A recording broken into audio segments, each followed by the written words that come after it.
Hi, everybody, and welcome to another episode of Why Didn't They Laugh? A podcast dedicated to the silence of a bomb joke. Analyzing why a joke works, why a joke doesn't work, all the factors at play. It's an exciting time. Let's get right into it this time. Let's just show you a bomb. Let's just show you what I'm talking about. And bear in mind, sometimes I've re-listened to a few of these, and it sounds like I'm a psychopath, but I'm only showing you guys when things go off the rails. So just bear in mind, 98% of the show is really fun and nice and full of laughs and joy. And then there's points that isn't. And that'll never stop happening. And that's one of the beauties of art, and especially comedy, because there's no right answer. No one knows. Every time you think that there's a structure, you have to break it and try something else, because part of comedy is not seeing what's coming around the bend. All right, I'm trying to write a bit about my brother. My brother is one of the funniest human beings I've ever met. Very genuine, very loving, very good man. And the things he says is I'll just get right into it. Here's the first one. This is called a bit I'm working on called Jealous Brother. My brother gets jealous of shit, but it's charming. One time he's like, bro, my best friend's going to prison for a year. I'm like, I'm sorry to hear that. He goes, a year, bro. No rent. What the fuck? I'm like, what? He goes, he doesn't have bills for a year, bro. There's a meal plan. It's fucking awesome. All he has to do is work out, and then he gets out and he writes a book. Fucking bastard. I'm like, bro, you could write a book right now. He goes, nah, nothing to say. I haven't been in prison. One time we're at a restaurant, and he looks out the window, he goes, man, I wish I was deaf. I go, what? He goes, look at that, they can talk through glass. And one deaf guy is smoking, and he's talking to his buddy with sign language, who's still sitting inside. He goes, you can talk through glass, man, I can't do that, I wish I was deaf. I go, dude, you can learn sign language. He goes, no, there's no one I can talk to with, because I don't have any deaf friends. I'm fucked, I can never talk through glass. Okay, guys. Okay, that's a bomb. It started with laughs because I had just done something that worked. And then by the end, it was the silence we've all come to understand as failure. And a lot of young comics, I don't think, have the confidence, or I guess the dark underbelly of confidence is ego, to give it another shot. I remember when I started comedy, if something bombed like that, I'd be like, oh, that's a bad idea. I'm never doing that again. And I regret that. I wish I still had some of those jokes. I remember them from 10, 15 years ago. I probably could have made them work somehow. Because at this point, I know that's a funny idea, and it's real. And when he does it, it's charming. And so I just know I'm wording it wrong, or I'm being too convoluted. Like, my brother literally he will meet any human and want to be them. And it's just, he gets kind of aggressive about it, but it's so endearing. Like, he could just go into Walmart and be like, why am I a teacher, bro? I should have just been a Walmart greeter. I'm like, what do you mean? He goes, they just say hi all day to everyone. And at first you're like, well, in our social economic pyramid, teachers are above Walmart employees, so you don't want to be a Walmart employee. But he doesn't see it that way. Like, he really has this ability of seeing things for exactly what they are. And then I guess a Buddhist would be, that would give them peace and harmony. But my brother, it gives him like a sense of rage. And that's why it's funny. So I give it another shot. I'm not exactly sure at this point why this isn't working. So this is another shot. All right, here we go. Okay, I'll give you another example. One time we're at a restaurant, and out of nowhere he just goes, man, I wish I was deaf. I go, what? He goes, look at those two guys. They can talk through glass. And then we look over, and there's a deaf guy smoking, and his buddy's still in the restaurant, and they're just signing through the window. And he goes, I can't fucking talk through glass. I'm like, what is wrong with you? You can learn sign language. He goes, no, I'm no one to talk to in sign language. Because I don't have any deaf friends because I don't know sign language. Okay, that sounded a little bit better. I think the word glass is funny, and I can't do that. But then I was trying to incorporate the paradox of that he can't learn sign language because he doesn't have anyone to talk to because he doesn't have any deaf friends because he doesn't know sign language. It's almost like the sign language paradox, where to make friends with a deaf person, you need to learn sign language, and to learn sign language, you have to be friends with a deaf person. You can find your way around that, like you could hire somebody, but I just think that's a funny paradox. And I come up with some other examples of his jealousy, and the thing about the deaf example is I think it's too high concept of an opening example, where seeing two deaf people talking through glass is kind of like tough to picture, especially when my previous joke is about how great dogs are and everyone's drinking and having fun. It's a pretty quick gear shift to make someone imagine sign language through glass. Okay, this next sound recording, I cracked the code, I figured it out, but the sound recording itself isn't great. I'm working on that, guys. I'm working on the future of this podcast. It's going to change up. I'm going to have guests.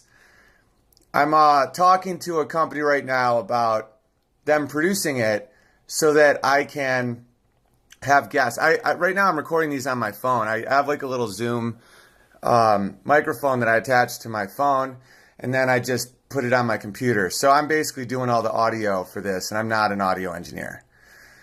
It sounds pretty damn good because technology is that insane at this point, but I'm dying to interview other comedians.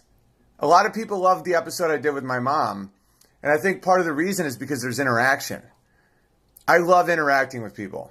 I love it.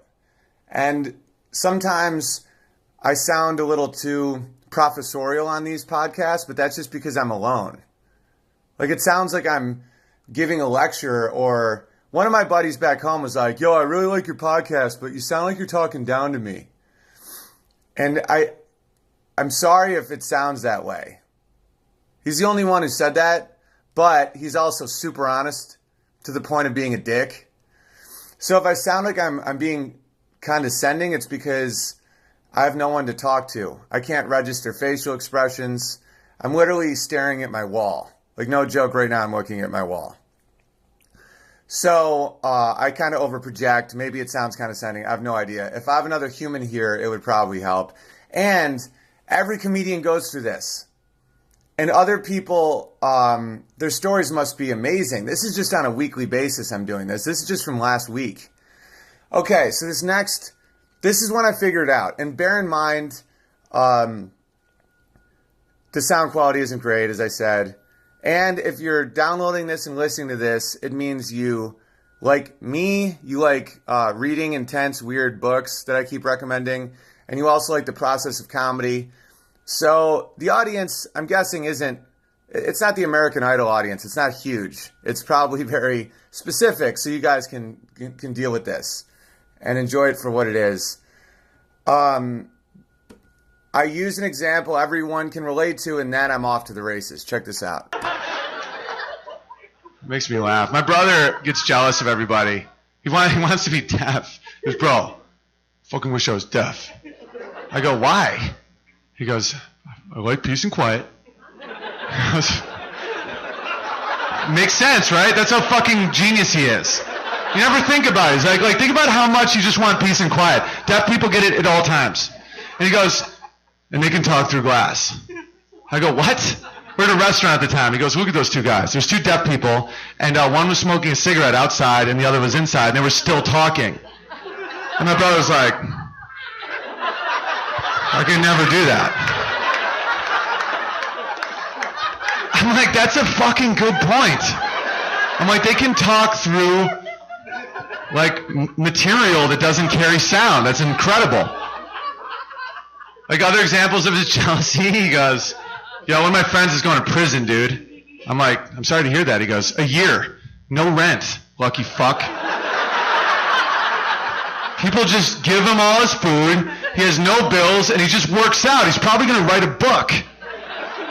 I want to write a book. I go, dude, you can write a book now. He goes, no, I've never been to prison. I don't have anything to write about. And he's like really sad. It's genuine. There we go. First example is peace and quiet. And if you notice, the way I said peace and quiet alludes to the fact more is coming. Where it's, I like peace and quiet, where it's like on a list. There's an ellipse at the end. There's a ... I like peace and quiet. And then give the audience like a long pause. So they're like, holy shit, if you're deaf, you have peace and quiet. And then they start laughing. And then they're like, what's next on the list? And at that point, you start rolling this ball down a hill where you're like, you can tag it with anything. Because I remember from my childhood, this is when I first really started loving this quality of my brother. I got shot in the eye with a BB gun when I was 9 years old. I was a little nerdy fat kid, played piano all day. Kids made fun of me, but they made fun of everybody, so I'm not complaining. Everyone gets made fun of, literally everybody. And I went to my neighbor's garage, and I knocked on the window, and I looked in the window and to see if they wanted to play with me, and one of the kids shot me in the face because they were shooting cans in the garage, and they just saw my face and just shot me. And a piece of glass got stuck in my eye for a month. I had to go to the hospital. They had to operate to get it out. It was a really horrible time in my life. And I had to wear a patch on my eye, like a patch. And my mom, professors don't make any money, so I always wore hand-me-downs or what my mom made me. So I had these velour pants. Like my mom used to make me these, like, looking back, really hipster pants, but it was just because that's the fabric they had. So I was going to school dressed like a buffoon, and I was chubby, and I had a patch on my eye. But here's the thing about my family's poverty. They were below the poverty line, but they had hope. And that's why, well, I'll just finish the story, and then I'll finish that thought. But so one day I'm in this, I literally am on the verge of tears at all times. In this, with these pants and these clothes and my big fat ass and my patch. And my brother comes downstairs. He's 4 years older than me. And he's just like, Mom, why does Owen get to dress like a pirate? And I felt his genuine jealousy of me. And in my mind, I'm like, how could anyone possibly be jealous of me right now? I'm the lowest you can be. I'm like, I look absurd. And I was getting made fun of at school for like my patch on my eye and all this stuff. And my brother was like, I want to do that. And it wasn't condescending. The thing about everyone's equal, everyone's the same. Like, that's condescending to me. My brother was like, I want to be a pirate, man. What the hell, Mom? And I've always loved that. My brother he was homecoming king. He was captain of the football team. He's 6'5", this Adonis-looking guy. He started his own tree business. He teaches kids. He has 2 children that love him. He's like the man, right? And he still has this quality. And it's just so funny to me, and it's so genuine, and I always love it about him. And the going to jail and writing a book thing, I was working on this bit, and I called him and told him about it. I'm like, a year, no rent, bro. And he goes, dude, I would never say that. He's like, but like, they can write a book. He did say that once. He did say a year, no rent. And then he was like genuine about they could write a book. I'm like, you could write a book. He's like, what am I supposed to write a book about? I haven't been to jail. I haven't been wrongly convicted. It's pretty phenomenal. And he judges people based on really funny stuff. Like if someone doesn't back into their parking spot, he thinks that man isn't preparing himself properly for if something goes wrong. Like he'll be like, oh, that dude didn't back in. I'm like, I don't back in. He's like, I know. I'm like, he's like, you got to back in. I'm like, why? He goes, if you go in front ways, you have to go reverse then drive. He's like, I just hit D, I'm out. Because I'm prepared. Because I'm a man. So he can be really judgmental, but it's always about stuff you would never imagine judging. And he's kind of a wacky teacher. Like, he teaches middle school kids, and he'll like to tell a story, he'll actually bring in stuff from the story. I call him my creativity coach. I told him he could make a fortune in corporate America. Like, he's the type of guy that's like, okay, I'm a tennis racket, you're a baseball bat, let's make a sentence. Okay, you're a verb, I'm a noun. Like, and everyone goes with it. Everyone will just go with what he says. And before you know it, you're just thinking in ways you've never thought before.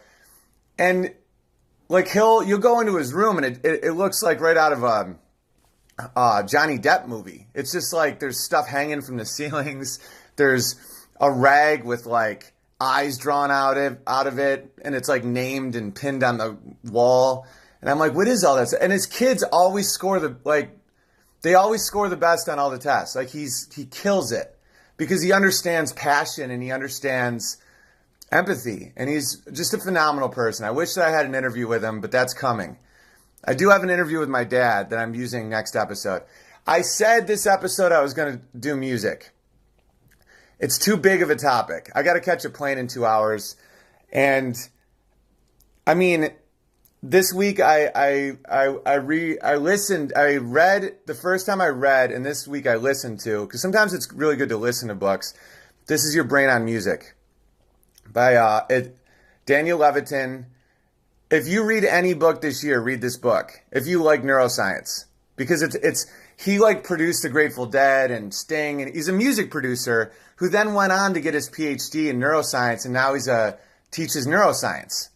I mean, that combination's insane. Sometimes the most knowledgeable and interesting people didn't start off in that field. They go in this field that they don't understand, and they have a different perspective. And this dude is like, he views your brain like how a music producer would view it. And he shows all the different ways that music affects your mind. And it is, I mean, I've been a piano player since I was 2 years old. And so I'm also reading This Is Your Brain on Sex, where this woman tackles how sex and love and hormones and endorphins and dopamine and all these things affect mating and sex and love and all this stuff. That's also phenomenal, only halfway through. And there's so many similarities between sex, music, and comedy that I want to do a whole episode called This Is Your Brain on Comedy.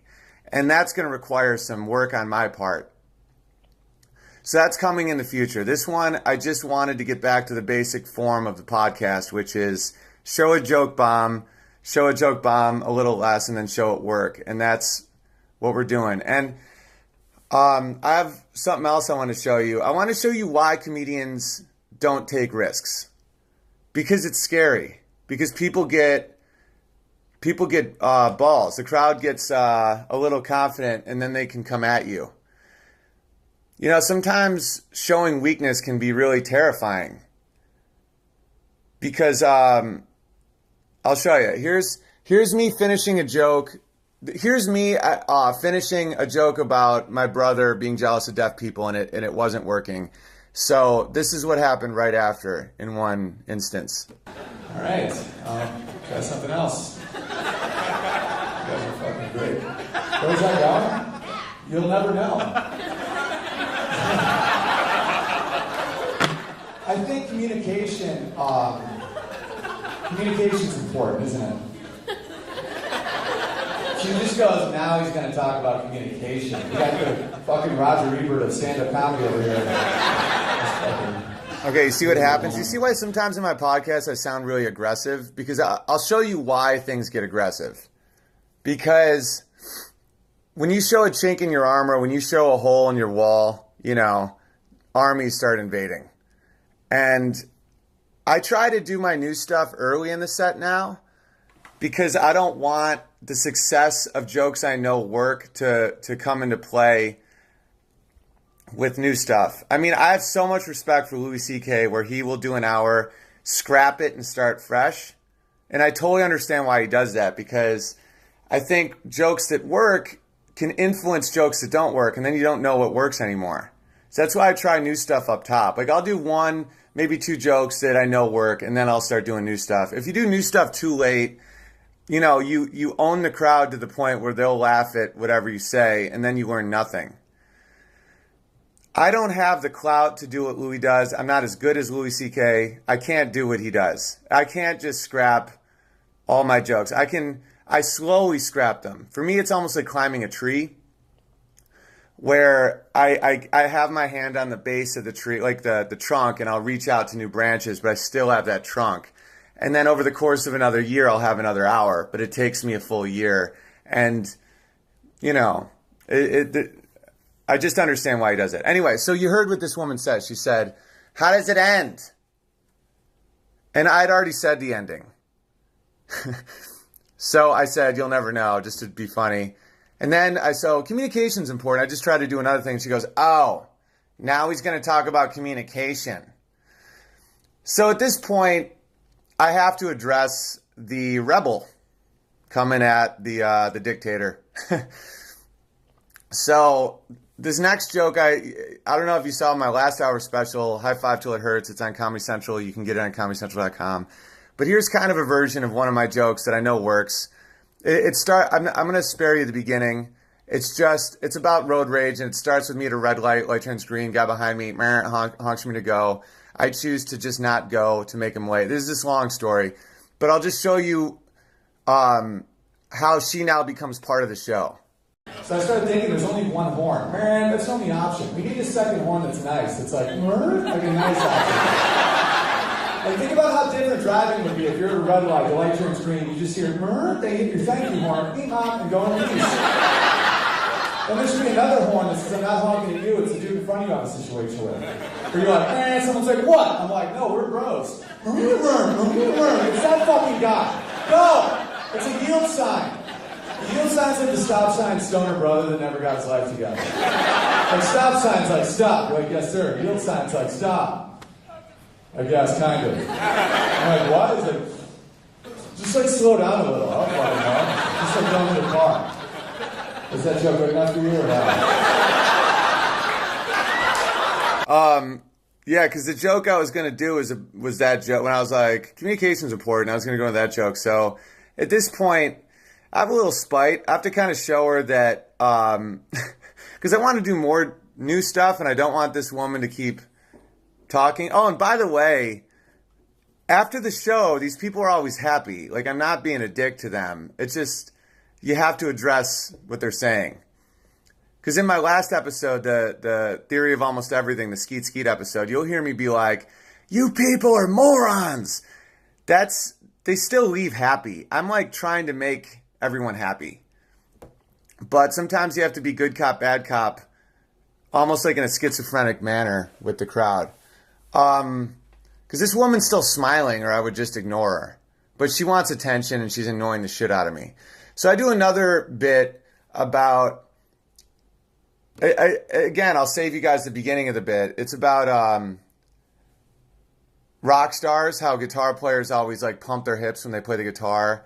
And then I'll like even use examples of harp players or lead singers like Radiohead, how everyone pumps, and piano players never get to pump. We just have to sit there and play the piano. We don't get to like move our hips. So I start like moving my hips to classical music, and I'll show you what happens here. Piano players never could do that. You never see a piano player.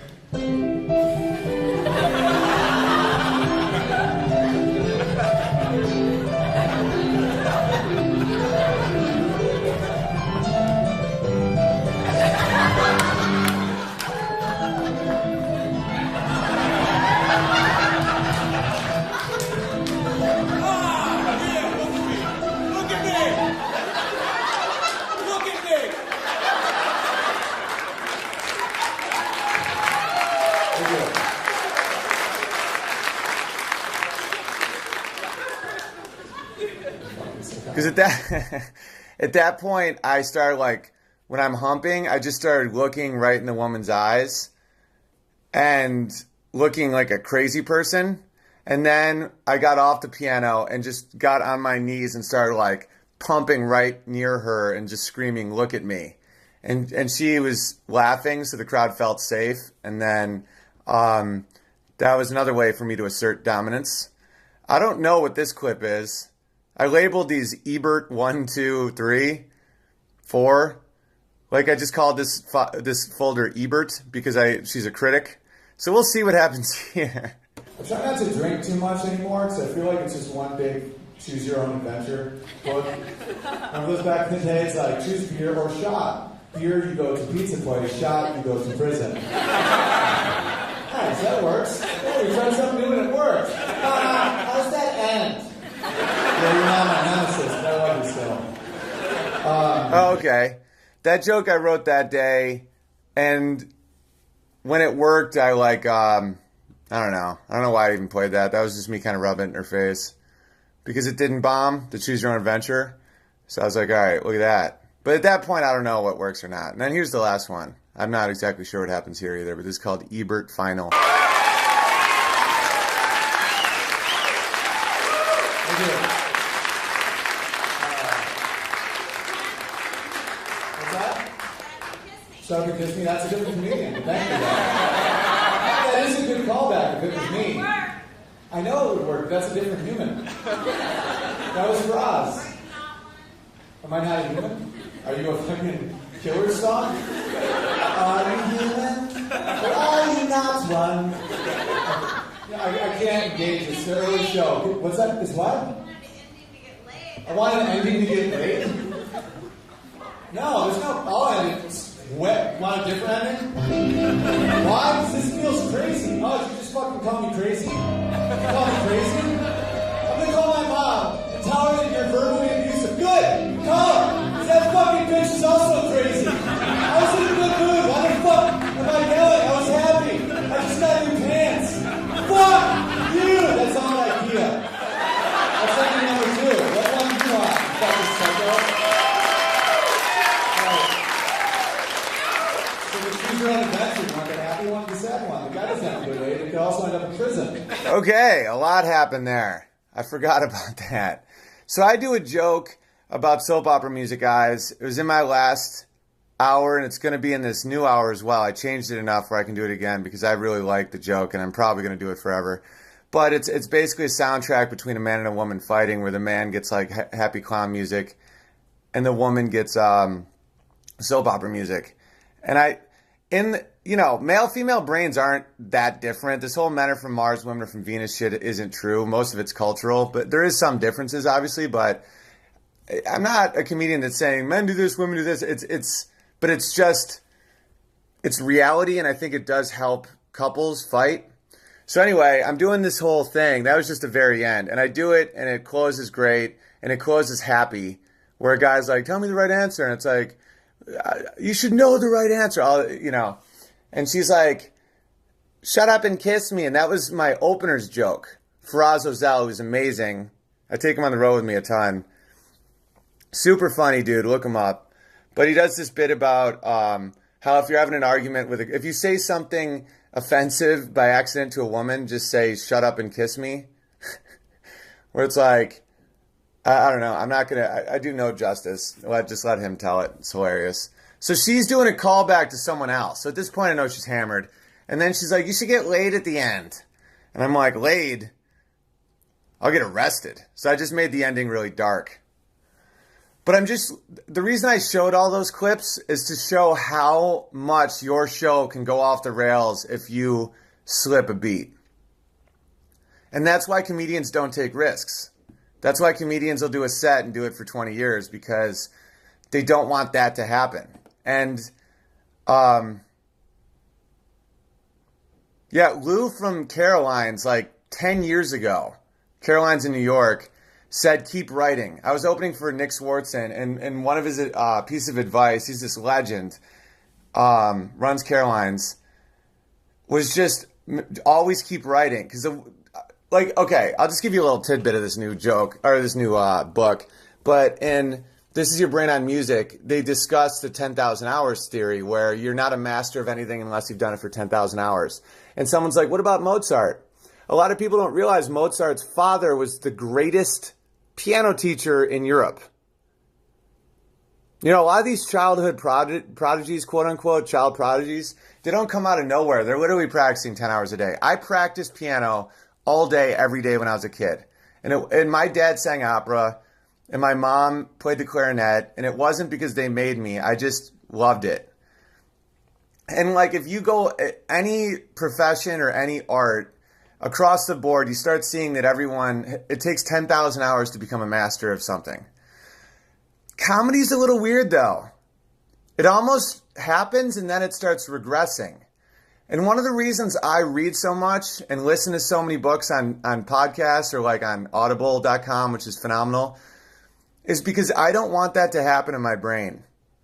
You know, you look at like the Moore, what's that guy's name again? The chubby guy with all the Michael Moore and Al Sharpton are great examples of people that at one point were like really good guys.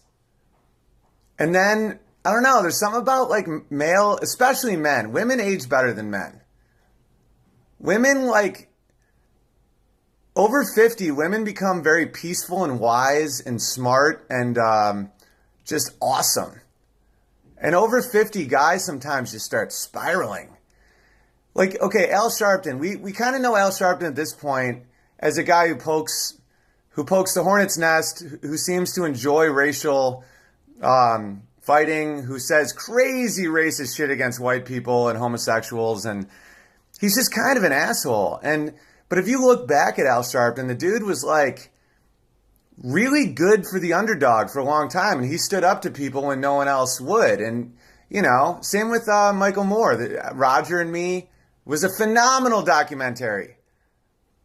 Some people say documentary, some people say documentary. I don't really give a fuck. But, I mean, Columbine, you know, all this. I mean, he was just phenomenal. Like, I loved him.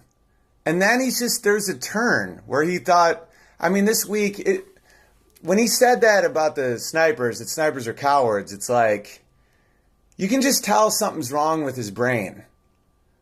You can argue against the Iraq War as much as you want. I wasn't for the Iraq War. But you have to support soldiers. You have to. It's not their choice. And it's like, what they go through overseas and what they go through even here is just so difficult, and it's so scarring to these people that it doesn't matter the war. Even if we're involved in a war that you disagree with, you have to bring the soldiers home with open arms. And by the way, you don't know truly why we went to that war. No one knows. From my perspective, it was a bad call, but I don't know shit. I'm a comedian staring at a wall trying to figure out how to make a joke work. It's the same with Al Sharpton. It's like, what happens to these dudes? It's like, when is ego... Because ego helps men for so long. Like, ego, everyone says don't have an ego. Ego is fucking phenomenal. Ego is what allows me to say that joke's going to work. Even though they didn't laugh, they will next time, because I'm the man. I'm a legend. I'm a knight. You know? I use the word knight because I want to show just how old this shit goes. I'm a warrior. And then something starts happening where, I don't know, maybe your testosterone has a downtick, or your brain is too pressed in its ways, and you start feeling maybe a fear. Sometimes you see a fear in these great males' eyes that you don't see in women as much. I feel like with the lowering of, you know, with post-menopause and stuff like that, women almost get a sense of peace, and men get a sense of doom. Not always. There's some men that they age great, because I think they took the time and the effort to balance their ego with community and family and their place in the world. And I think that's so important, and it requires effort. Like, people actually have to try to do this shit. It doesn't just come. Nothing just happens. And the 10,000 hours thing with comedy, I think comedy is almost more comparable with theoretical physics, where you become a master at comedy. I've done 10,000 hours on stage for sure, and I feel really confident in my skills. But the problem with comedy is then there's another tick, there's another move of the curve, where if you get too set in your ways, then you see these people in their 50s, 60s, 70s doing the same shit they did 30, 40 years ago, and you're like, how sad. Like, you're now a hack. You didn't grow. Because comedy, I'm comparing it to theoretical physics, because part of it is being rebellious. there's certain parts of art that aren't rebellious. Like, music isn't as rebellious. Ever since the well-tempered clavier, we have this set amount of notes, and this is where you go from. And just about everything's been done. You can always add to it. You can always do your own thing. But for the most part, you kind of just express yourself. Comedy has to kind of shock the system a little. Not in like a mean way, not in like an aggressive, bully way. But you have to change. You have to say something that people aren't exactly expecting. Same with theoretical physics. It's like you see in Einstein's life, Owen, he will rebel. He will come up with relativity, which was mind-blowingly rebellious. And then later in his life, for the last 20 years, he didn't really accomplish anything. I mean, compared to me, he accomplished a ton. But compared to himself, for a man, the 30s and 40s are when you really make and do all the great things you'll be known for. And then you have to just make sure your brain keeps growing, or else you become like a shell. Neuroplasticity is what it's called. Because your brain is really good at growth. You just have to put in effort. You have to try and think in ways that you don't normally think. Read things you wouldn't read. Try and learn a language. That's another thing with music. It's something called a culturalization, where the music you're exposed to in your mother's womb is your favorite when you're born.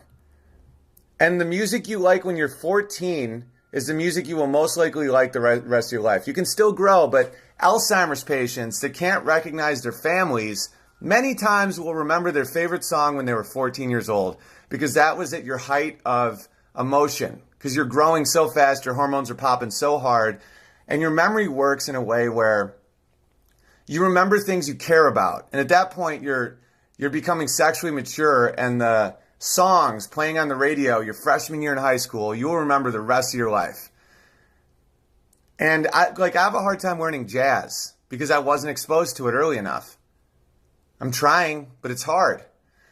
So that's another reason I do this. I want to keep growing. I don't want to just do the stuff I know works.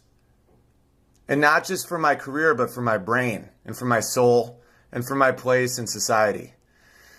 Sounds kind of heavy, but I think we should all do that in a way. So this episode, I don't know what to call it. I guess it's called Brother, maybe Talking Through Glass. Let's call it Talking Through Glass. Yeah, Talking Through Glass. And that's about it for this one. In the future, this podcast is going to grow, just like I think our brains should keep growing. I'm going to have guests. I cannot wait to talk to other comedians about this stuff, because everyone's stories are so amazing.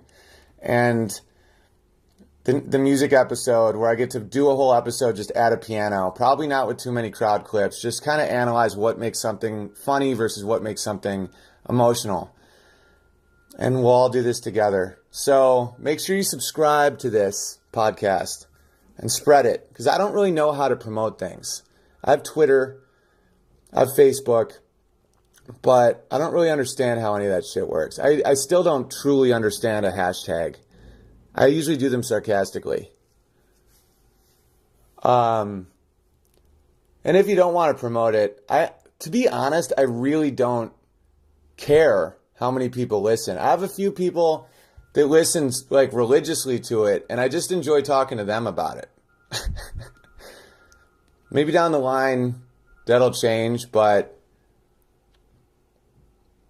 I'm really enjoying the fuck out of this. Why didn't they laugh? I gotta walk my dogs again. Oh. It's weird. Have you ever noticed that dogs know when you're finishing with something? Like, as I was like signing off, my dog just stood up. I don't know if you just heard. One of my dogs just like shook like she was ready to go outside. That also happens when you're like, not to be vulgar, but when you're having a wax session. Like, for some reason when you're done with or like sex, when you're doing it, when you're having some sex, your dogs will know when you're done, and then they'll like be like, all right, let's go, you're done now. It's kind of weird how they know shit. All right. You guys rule. Later. Sometimes I will say something that makes the crowd feel good. And they show me they feel good by making this sound. Other times I piss them off. You suck! And they show me